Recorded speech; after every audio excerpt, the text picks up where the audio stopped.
300-1000-მდე ადამიანი. ანუ ვაქცინა ამ შემთხვევაში ვერ შველის ალბათ. 300-დან 600-1000-მდე ადამიანი. როგორ ვერ შველის? ვაქცინა რომ არ იყოს, დაიღუპება დაახლოებით 3-4 მეტი. ამიტომ გრიპის საწინააღმდეგო ვაქცინაცია ბევრ ქვეყნებში გახლავთ გარკვეული ჯგუფებისთვის სავალდებულო. მაგალითად, ამერიკის შეერთებულ შტატებზე ვეძებთ ჩვენ ყოველთვის იმას, ხო? სწორებას. შტატებში ექიმი, ექთანი, სამედიცინო პერსონალი ვერ იმუშავებს დაწესებულებაში თუ ის გრიპის საწინააღმდეგოა. ჩვენ ახლა გავაინტენსიურეთ ამ კვირიდან იწყება. უკვე რამოდენიმე წელიწადია თანდათან გავზარდეთ, დავიწყეთ 5000-დან და წელს 200,000 დოზაა გრიპის ვაქცინის ნაყიდი, რომელიც აიხლა 53,000 დოზა შემოსულია და ამ კვირიდან იწყება 3 ყველაზე მოწყვლადი ჯგუფის ვაქცინაცია. ესენი არიან ორსული ქალბატონები პირველში.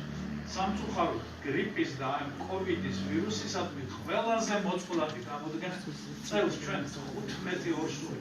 ესე იგი თითოეული ადამიანის დაღუპვა ხო ტრაგედია, მაგრამ ორსული ქალბატონის დაღუპვა ეს არის ვისაც სამედიცინო სფეროსთან შეხება გქონიათ, ეს არის ყველაზე დიდი ტრაგედია. ამიტომ ყველა გამოსვლაში მე ვეუბნები, დღეს 20-25,000 ორსულია ქვეყანაში ერთდროულად. გთხოვოთ აი ესე ხელის გამოსვლით ვეუბნები. მიბრძანდით და აიცელით კოვიდის საწინააღმდეგო აცლით. მიბრძანდით და აიცელით გრიპის საწინააღმდეგო აცლით. იმიტომ რომ თქვენი ყველაზე დიდი დამცველობითი საშუალება ორსულობის პერიოდში გახლავთ ეს. სამწუხაროდ გრიპიც და კოვიდიც ძალიან რთულად მიმდინარეობს თუ დაეწყო გრიპი ან კოვიდი ორსულ ქალბატონს. გრიპი არის, რასაც მეკითხებით, ყველაზე წამყვანი და იყო გრიპის 3 დიდი პანდემია. იმის შემდეგ, რა ქვია, ისპანიის შემდეგ 50-იან წლებში იყო ვიეტნამის თუ ჯერ ჰონკონგი, რომელი იყო? ჰონკონგი, მერე ვიეტნამის გრიპი და მერე იყო ღორის გრიპი, რასაც ეძახით. ეს ყველას გახსოვთ ახლა. კი, მესმის, ბატონო, ეს გრიპის პანდემიები იყო, მე სხვა რამე კითხეთ. აი ამ პანდემიის პროცესში თუ არის გამოცდილება, რომ ვაქცინაციით დამარცხდა პანდემია, ამის გამოცდილება თუ არსებობს? სიკვდილიანობას სერიოზულად ამცირებს, აი ღორის გრიპის დროს, თქვენ გახსოვთ ალბათ. ღორის გრიპს რასაც ეძახიან ახლა, ხო, თქვენს ენაზე უფრო. HRT-1, ხო? HRT-1-ის ვაქცინა აი იმ შტამის, რომელიც იმ დროს ცირკულირებდა, შეიქმნა იმ დროს და დაიწყეს ვაქცინაცია. არ გახსოვთ ესეთი მაშინ მარგარეტ ჩანის ყოველდღიური გამოსვლები ჯანმრთელობის მსოფლიო ორგანიზაციის დირექტორის რომ შეიქმნა ორი რამე, ხო, მაშინ ეს ვაქცინა. Tamiflu იყო მაშინ ერთ-ერთი წამალი, რომელიც კურნავდა სხვადასხვა Tamiflu იყო მოწოდებული წამალი, რომელიც იყო მოწოდებული, თუმცა მას ჰქონდა ისეთი მძიმე ნევროლოგიური გართულებები, განსაკუთრებით პატარებში, რომ ძალიან ბევრი თავს იკავებდა. ესა PCR-თან დაკავშირებით. არა ხარ სწორი მომისმინეთ რა, არ შეიძლება ასე ლაპარაკი. Tamiflu არის საუკეთესო წამალი. თუ აძლევ გრიპიან ავადმყოფს, პირველი 72 საათის განმავლობაში საუკეთესო. მე პირადად მივეცი ჩემს შვილს და ღამე ბოდოები დაეწყო. ბატონო ამიარ, მე ჩემ პირად გამოცდილებაზე გიყვები და არ გიყვებით ვიღაცის მონათხრობზე. შეიძლება ბატონო ჩემო თითოეულ ერთეულ გამოცდილებაზე საუბარი. როგორ ერთეული გამოცდილება არის ზუსტად ის ფაქტები, რომელიც ჩემთვის პირადად 100%-იანია და სხვისთვის არ ვიცი რა. ჩემი შვილი თუ იმას ემსხვერპლებოდა, ჩემთვის ეს იქნებოდა 100%-იანი ხდომილობა ნეგატიური ეფექტის. ერთი წუთით. ქალბატონო, უკაცრავად. PCR ტესტებთან დაკავშირებით მაინტერესებს ერთ-ერთი შეკითხვა. PCR ტესტებთან დაკავშირებით. PCR ტესტებთან დაკავშირებით ალბათ ხათუნა რატო კონკრეტული კითხვები მაქვს ბატონ ამირანთან და კი ბატონ კი გავიგე ეს საუკეთესო მაგალითი რესპირაციული ვირუსებიდან მეორე კითხვაზე პასუხობთ რომ Tamiflu არის საუკეთესო წამალი და კიდევ მისი ანალოგი მეორე გახლავთ საუკეთესო წამალი, რომელიც გრიპს პირველი 72 საათის განმავლობაში როცა აძლევს, საუკეთესო იცავს გართულებებისგან მესამე კითხვა. კი ბატონო. PCR ტესტებთან დაკავშირებით მინდა გითხოთ. რა არის ჩვენთან მიღებული სტანდარტული ზღურბლი ციკლების, რომლითაც დგინდება PCR ტესტის დადებითი ან უარყოფითი პასუხი? არა, კონკრეტული კითხვა მაქვს ბატონ ამინათან, სხვა დროს ვერ ვახერხებთ მასთან ურთიერთობას და ნებისმიერ დროს ჩემი კარი ღია არის, ნებისმიერ დროს თქვენ ბიოლოგი ბრძანდებთ, როგორც გავიგეთ, სასიამოვნოა. მოგზანდეთ ჩემთან, ეხლა სხვა საკითხებზე ვჯეროთ. არა, როგორ გეკადრებათ, ეხლა ზუსტად ის საკითხებია. ღია არის, თქვენ გსურთ ეხლა მესმის, მაგრამ ეხლა უკაცრავად ბატონო ჩემო. კითხვები, რომელსაც მე ვსვავ, აგერ ეხლა ლაივში უყურებს 180 ადამიანი. იქიდან გაზიარდება უამრავი და ამიტომ შეკითხვები, რომელსაც მე ვსვავ, მარტო ჩემს ინტერესს არ წარმოადგენს. გასაგებია, მაგრამ აქაც ცხოვრებლებმაც უნდა იცოდნენ და სხვებმაც უნდა იცოდნენ. არ ჩავშე, არა. ბატონო, ამ პირიქით. კი ბატონო, PCR-ზე კითხეთ რა. PCR არის ოქროს სტანდარტი. ხო და ციკლების რაოდენობა მაინტერესებს მეტი. რამდენი PCR-ის ციკლები იწყება 1-დან 40-მდე. ჩვენთან რა არის სტანდარტი მიღებული? ისი სტანდარტი? რამდენ ციკლზე ჩერდება, როდესაც დიაგნოსტიკა ტარდება არის თუ არა ვირუსი? აი, რამდენი ციკლი ითვლება, რომ ამის ციკლით უკვე 12-33 ციკლის ზემოთ თვლით, რომ უკვე აქტიური ვირუსი განდატან. და ჩვენთან რამდენია სტანდარტად მიღებული? 37-36 რამდენია? 37-39 თვლით, რომ უკვე ვირუსი თითქმის აღარ არის. ანუ მინერალური. აუდიტორიაში არის ლაბორატორიული დეტალები განსახილველი, ასე. არა. დიაგნოსტიკის კუთხით. აი, რატო ხდება ასეთი მე რამე არასწორი ვიკითხე, ვინმე ზამე ხელი შეუშალე, კაცო? ვაქცინებს უკავშირდება ყველაფერი. ვაქცინებთან დაკავშირებულია ყველაფერი, ბატონო ჩემო რა. როგორ რაში ეცით საქმე, როდესაც ჩვენ გვაშინებენ დაავადების მატებით, პირველი მთავარი საკითხი, რომელიც მოიცადეთ ერთსამით, მათქმევინეთ, პირველი მთავარი საკითხი არის დიაგნოსტიკა.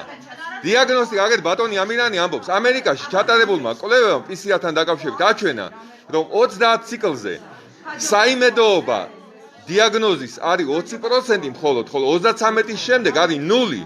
რომ წიპოვოთ თქვენის თანმიმდევრობა, რომელსაც ეძებთ იმ PCR ტესტის შედეგად, მისი საიმედოობა, რომ ის თქვენ ცოცხალი გადამდები ვირუსი იპოვეთ, არის 0. გესმით რას გეუბნებით? და როდესაც ტალღები მოდის, ხან აიწევს, ხან დაიწევს, ეს არის დამოკიდებული PCR დიაგნოსტიკაზე. ეს პირველი.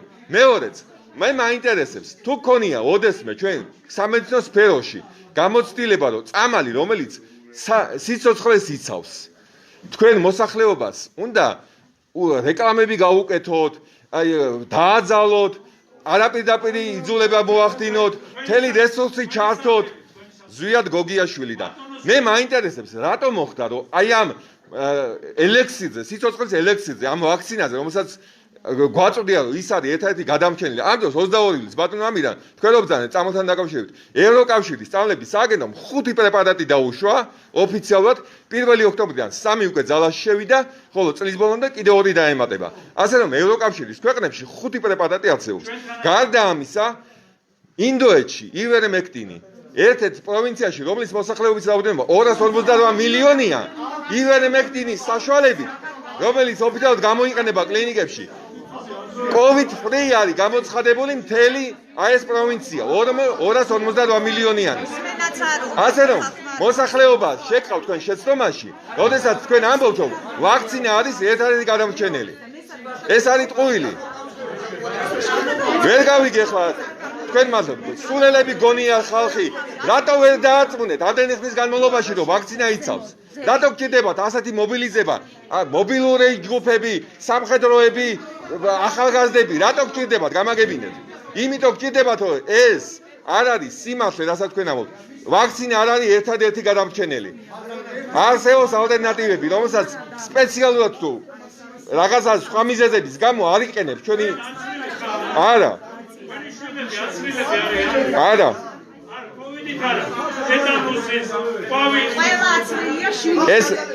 ეს ვაქცინები, რომელსაც თქვენ ახლა ჩამოთვალეთ, ხო?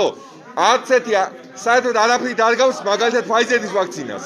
საერთოდ არაფრით არ გავს. ნუ ატყუებთ ხალხს, გეუბნებით რა. ნუ ატყუებთ ხალხს. აგერ აი ადამიანია, კავთისხეველია. თქვენ გონიათ ყველა ეთაზზია? ოფიციალური პირები რომ რაღაცას გეუბნებიან. ჩემი დაცხოვრობს კავთისხევში. შეცდომაში შეკოთ. გეტყვით, აქ გუბერნატორის მოადგილე. ვერ გავიგე რა. გიგებ.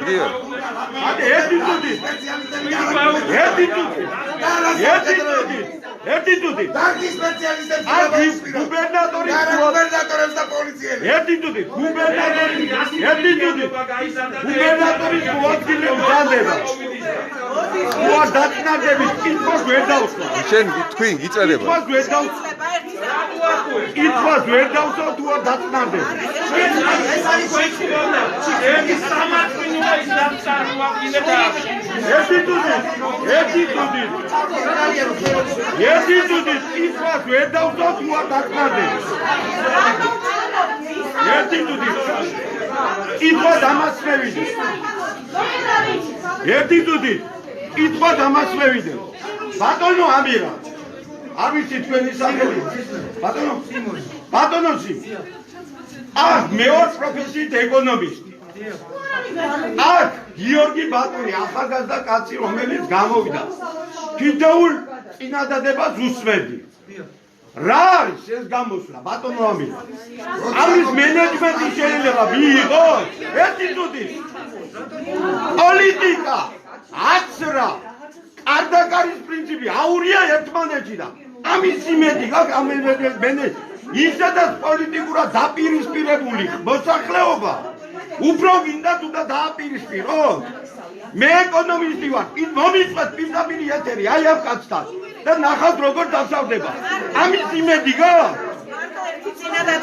პროფესიით რა ხართ ბატონო გიორგი? თქვენ რო რეკლამას უკეთებთ რაღაცას რა ხართ პროფესიით? ვინ ხართ პროფესიით? პროფესიით ვინ ხართ? მოკლედ მეგობრებო, ხედავთ რაც ხდება რა.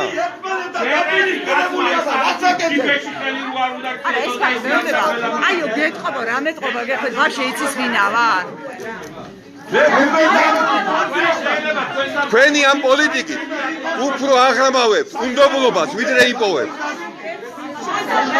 სიმართლე უთხარით ხალხს და მაშინ გენდობა და როცა ატყუებთ, აი მაშინ არის ზუსტად აღგენდობიან. რა იყო კაცო რა არის? თქვენ ბატონო აბინა დაგკვირდით ტელეეთერს. დებატებს ხო დაგკვირდით? ლუკარში რო გეწვიეთ. დიახ გვინდა.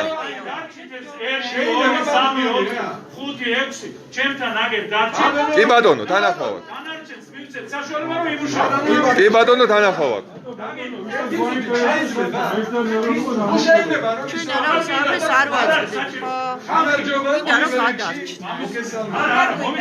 კარგი, კობა, მიღებულია წინადადება, დავჩებით.